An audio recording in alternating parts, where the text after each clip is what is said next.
Student, good morning. हम लोग पढ़ रहे थे क्लास 9 का बायो का फर्स्ट चैप्टर जिसका नाम था कोशिका और जीवन की मौलिक इकाई। यानी कोशिका को ही हम लोग क्या कहते हैं, जीवन की मौलिक इकाई कहते हैं। और इस पार्ट को हमने कल के वीडियो में शुरू किया था और वहाँ पे कुछ बातें भी बताई थी कोशिका के बारे में कि हमारा जो शरीर है उसका निर्माण इसी छोटे कोशिकाओं से हुआ है। छोटे छोटे कोशिका मिलके ऊतक का निर्माण करते हैं, बहुत से ऊतक मिलके अंग का निर्माण करते हैं और बहुत से अंग मिलके अंग तंत्र का, और अंग तंत्र का निर्माण हो जाने के बाद ही हमारे शरीर का निर्माण होता है। तो आइए इस चैप्टर से रिलेटेड कुछ शॉर्ट क्वेश्चन है जिसको हमने बोर्ड पे लिखा हुआ है। आइए हम लोग एक एक करके इस क्वेश्चन के बारे में समझते हैं। सबसे फर्स्ट मेरा क्वेश्चन है कि कोशिका की खोज सर्वप्रथम किसने की और कब। इसके बारे में हम कल आप लोगों को बताए भी थे कि कोशिका शब्द सुनने से बहुत छोटा महसूस होता है, लेकिन एक्चुअली में जीवन की मौलिक इकाई इसलिए हम कहते हैं, इसी से हमारे शरीर की संरचना हुई है। हमको बार बार इस चीज को इसलिए कहना पड़ रहा है कि यही इसी से हमारे पूरे शरीर का निर्माण हुआ है। तो आइए हम जानते हैं, कल भी हमने इसके बारे में जाना था कि एक अंग्रेज वैज्ञानिक थे जिनका नाम था रॉबर्ट हुक, और रॉबर्ट हुक ने ही सर्वप्रथम कार्प की पतली काट के अवलोकन से स्वनिर्मित सूक्ष्मदर्शी की सहायता से इसकी खोज की थी। तो इसका उत्तर हो जाएगा कि 1665 में अंग्रेज वैज्ञानिक रॉबर्ट हुक ने सर्वप्रथम कोशिका की खोज की। एकदम एक एक लाइन का क्वेश्चन और आंसर है, आप लोग इसको आसानी से पढ़कर और याद भी कर सकते हैं। क्वेश्चन नंबर 2 है कि कोशिका भित्ति कहाँ पाई जाती है। जब भी कोशिका भित्ति की बात आ जाए तो आप लोग समझ जाए कि कोशिका भित्ति हमेशा पौधों में ही पाई जाती है। तो यहाँ पे इसका आंसर है कि कोशिका भित्ति पादप कोशिकाओं, यानी पादप माने होते हैं पेड़ पौधे, पादप कोशिकाओं में पाई जाती है। नेक्स्ट क्वेश्चन मेरा है 3 नंबर कि बैक्टीरिया एवं नीलहरित शैवाल में किस प्रकार की कोशिका पाई जाती है। देखिए यहाँ पे 2 बैक्टीरिया एवं नीलहरित शैवाल के बारे में जिक्र किया गया है। तो यहाँ पे बैक्टीरिया एवं नीलहरित शैवाल में प्रोकैरियोट कोशिका पाई जाती है। क्वेश्चन नंबर 4 है कि किस कोशिकांग को आत्महत्या की थैली कहा जाता है।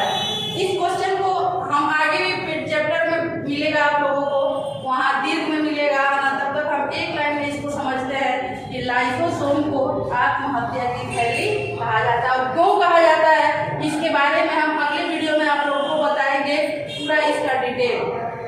क्वेश्चन नंबर 5 है कोशिका के अंदर प्रोटीन का संश्लेषण कहाँ होता है। आइए हम जानते हैं कि कोशिका के अंदर प्रोटीन का संश्लेषण अंतःद्रव्यी जालिका पर अवस्थित, अंतःद्रव्यी जालिका है उस पर अवस्थित रहता है क्या चीज, राइबोसोम, और उसी राइबोसोम पर प्रोटीन का संश्लेषण होता है। तो ये थे 5 प्रश्न। इसके बाद हम और से 3-4 प्रश्न कराते हैं। तब तक आप लोग इस क्वेश्चन को अपने कॉपी में लिख लीजिए और देखते हैं इसके आगे वाले प्रश्न और उत्तर को।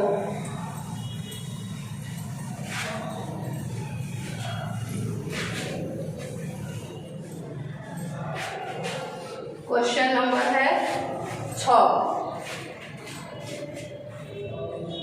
क्वेश्चन नंबर 6 है कि प्लास्टिड या लवक कहाँ पाए जाते हैं। प्लास्टिड या लवक, प्लास्टिड या लवक कहाँ पाए जाते हैं। प्लास्टिड या लवक कहाँ पाए जाते हैं। इसका आंसर होगा प्लास्टिड या लवक हमेशा पादप में ही पाए जाते हैं। प्लास्टिड या लवक, प्लास्टिड या लवक पादप कोशिकाओं में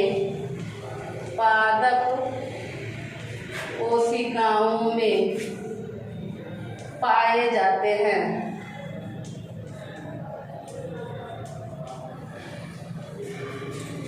प्लास्टिड या लवक पादप कोशिकाओं में पाए जाते हैं। नेक्स्ट क्वेश्चन है मेरा 7 नंबर। ऐसे 2 कोशिकाओं का नाम बताएं जिनमें डीएनए पाया जाता है। ऐसे 2 कोशिकाओं के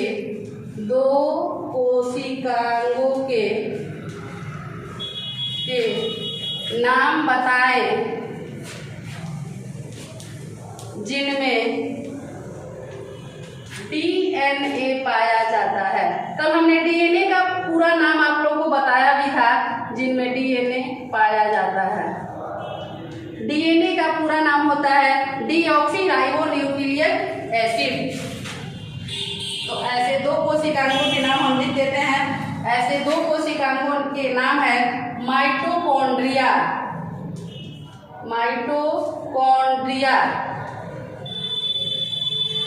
और दूसरा है प्लास्टिड।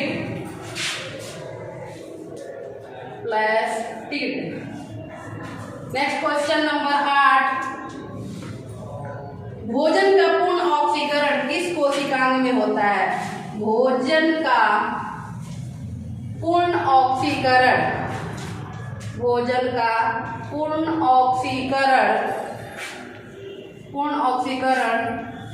किस कोशिकांग में होता है? किस कोशिकांग में होता है? तो भोजन का पूर्ण ऑक्सीकरण माइटोकॉन्ड्रिया में होता है। भोजन का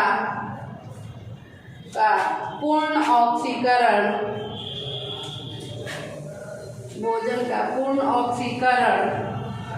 माइटोकॉन्ड्रिया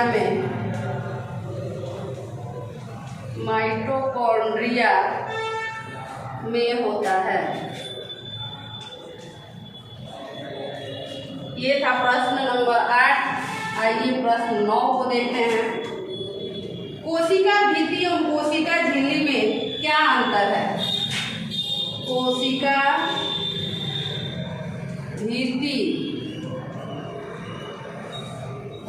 भित्ति एवं कोशिका झिल्ली में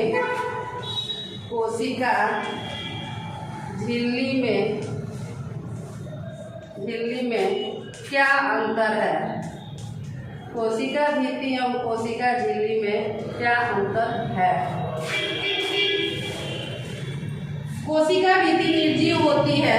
कोशिका भित्ति और कहाँ पाई जाती है? हमेशा पादप में ही पाई जाती है। कोशिका भित्ति निर्जीव होती है। कोशिका भित्ति निर्जीव होती है एवं सेलुलोज नामक रसायन की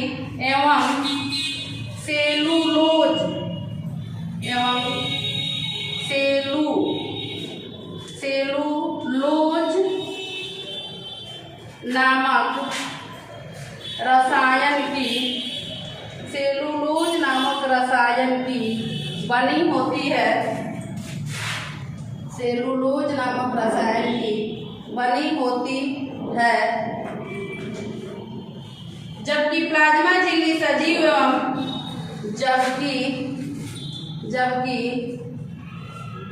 प्लाज्मा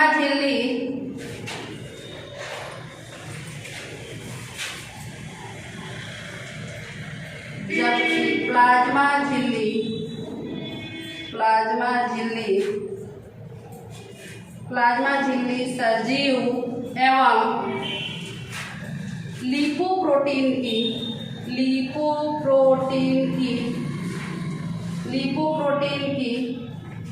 बनी होती है।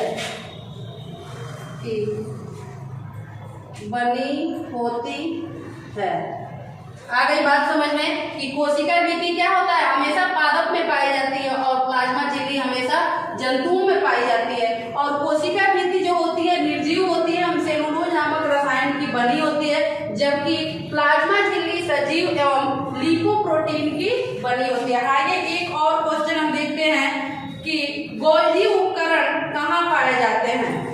क्वेश्चन नंबर है 10। गोल्जी उपकरण कहाँ पाए जाते हैं? गोल्जी उपकरण कहाँ पाए जाते हैं? आइए इसके आंसर को भी समझ लेते हैं कि गोल्जी उपकरण कोशिकाओं के कोशिका द्रव्य में पाए जाते हैं। गोल्जी उपकरण कोशिकाओं के गोल्जी उपकरण कोशिकाओं के कोशिका द्रव्य में पाए जाते हैं। कोशिका द्रव्य में पाए जाते हैं।